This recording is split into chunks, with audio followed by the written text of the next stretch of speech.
For me, parang I really don't understand the concept of the prayer rally kasi it's becoming a different kind of rally.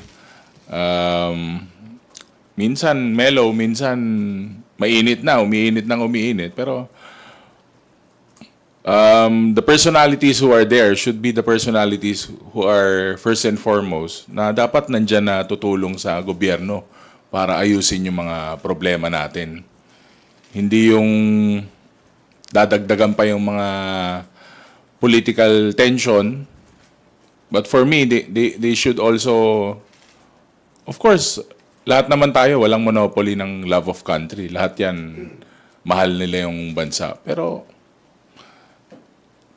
mas marami pong malalaking problema yung bansa kaysa mag-uumpisa tayo. Stir the pot with political problems, political accusations, yung mga hindi na po kailangan na sinasabi sa entablado na siyempre it will only agitate the public, yung mga nagrarally. So, I encourage them na tulungan natin yung gobyerno natin, tulungan natin si Presidente Bongbong Marcos kasi ang aga po ng politika. Napakaaga po. So, tulungan po natin yung bansa.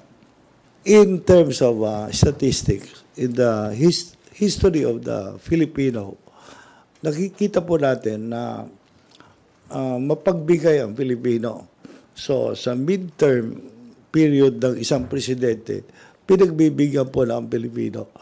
So, lahat po na nag-atake sa isang presidente during the midterm ng presidente, yung first 3 years niya, ay buwabagsak sa popularity, buwabagsak sa politika.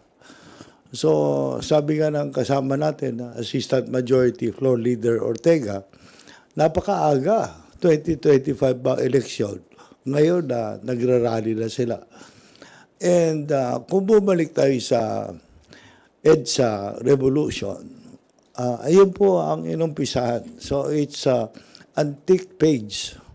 No, they cut and paste and try to put in this time na madali ang social media. So, hindi na siguro natutugma. It's a contradictional in terms of personality. So, again, sana yung mga political rally according sa COMELEC period na lang, saka na muna mag-rally-rally. At saka hindi na gamitin in God's name yung mga whatever personal or political objectives.